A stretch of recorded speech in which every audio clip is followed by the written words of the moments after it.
In my first video on this channel, we discussed the firing of longtime Muppet performer Steve Whitmire at the hands of the Walt Disney Company, who currently own the Muppet Studio.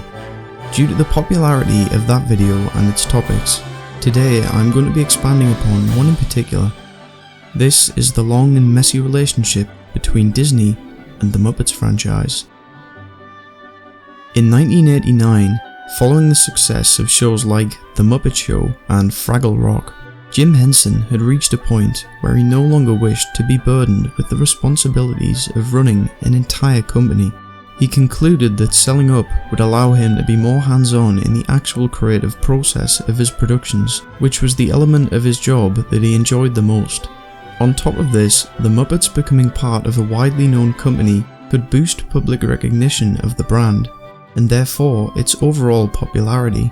It seemed there was only ever one choice, a company which Henson himself had admired for many years. This was, of course, Disney.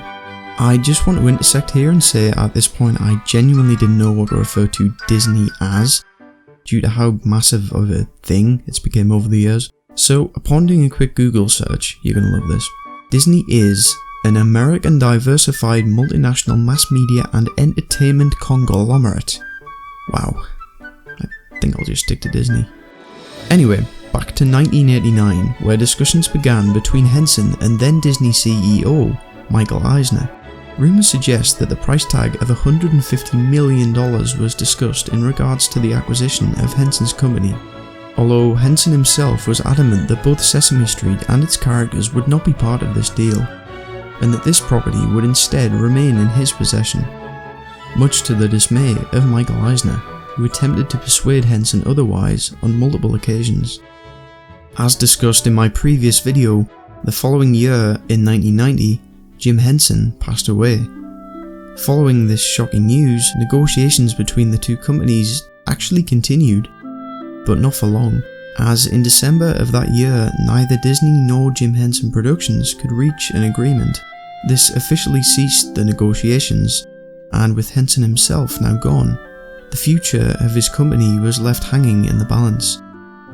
Henson's son, Brian, was named president of the company, and over the next few years the rights to the Muppets were passed around to a variety of big names in the industry, such as Nickelodeon and ABC, followed by partnerships with Sony Pictures Entertainment.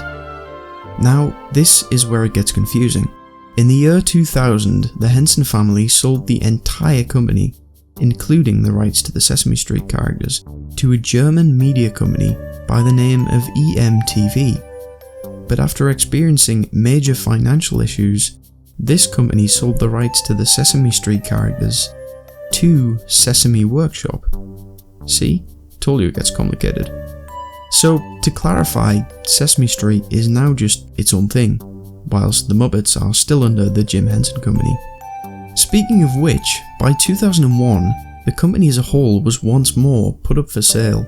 Buyers that were interested included Viacom, Warner Media and Classic Media, who are the conglomerates behind CBS, Warner Brothers and DreamWorks respectively. The most notable, however, was of course Disney. But during all of this, EMTV then attempted to sell half of the company as an investment to a Disney executive, although once more, due to financial troubles, this was called off. Now in 2003, EMTV was still trying to, let's be honest, get the Henson Company sold off as quickly as possible.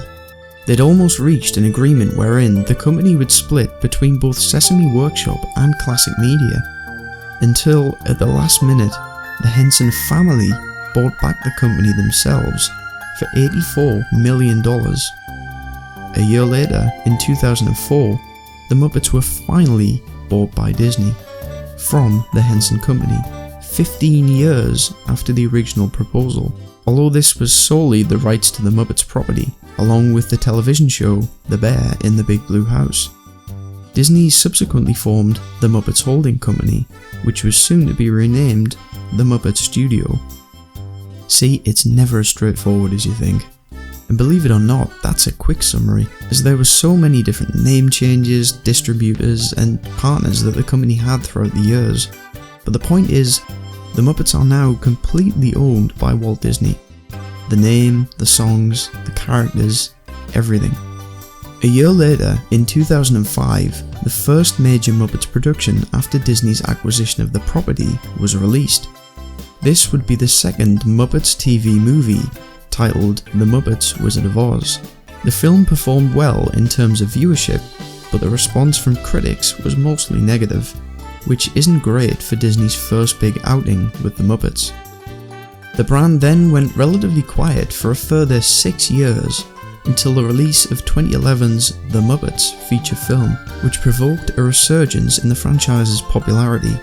This was Disney's shot of what was essentially a reboot of The Muppets, with the film itself highlighting their former success from the days of The Muppet Show, which reflects perfectly in reality. The movie was deemed a big success, with the plan being to produce sequels as long as there was demand.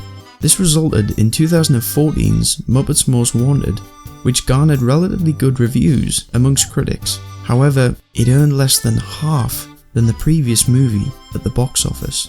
This ultimately resulted in any further sequels being cancelled.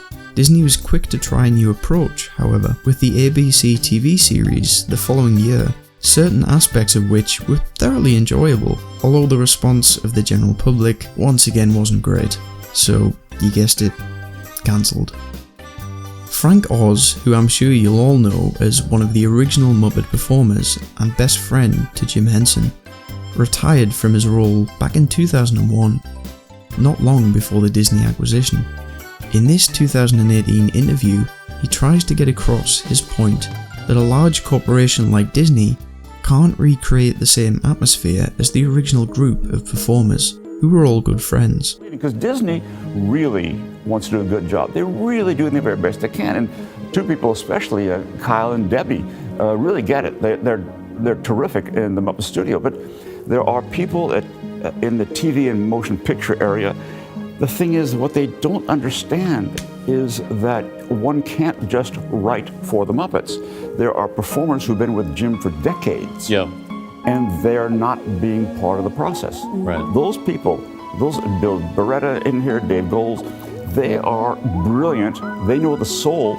I just wish they would be asked to be part of the creation. Mm-hmm. And that's what would make a success for Disney, really. So I have nothing against Disney. Jim wanted to go to Disney. Right. Absolutely. He believes that those of the original team that are still involved should be consulted in the creative process, rather than be simply handed scripts and expected to perform them. This echoes what former Kermit performer Steve Whitmire wanted for the Muppets, with his opposition to Disney's methods ultimately leading to his firing. In fact, we had been talking prior to that, for the 2 years before that, about me becoming a sort of a creative producer with them, working alongside the two executives who I spoke to, where I would have been really a part of the day-to-day decision-making on the Muppets. And I was thrilled about that, because I felt like at last, after 12 years with Disney, we would be able to integrate this great package that's the Muppets into a huge corporation. If you haven't already, take a look at my first Muppets video, which further explores this part of Disney's Muppet takeover,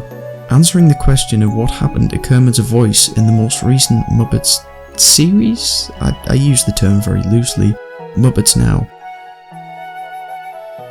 If you enjoyed this video, leave a suggestion in the comments section as to what topic the channel could cover next. Any likes, and especially subscribers, are greatly appreciated. Thanks for watching.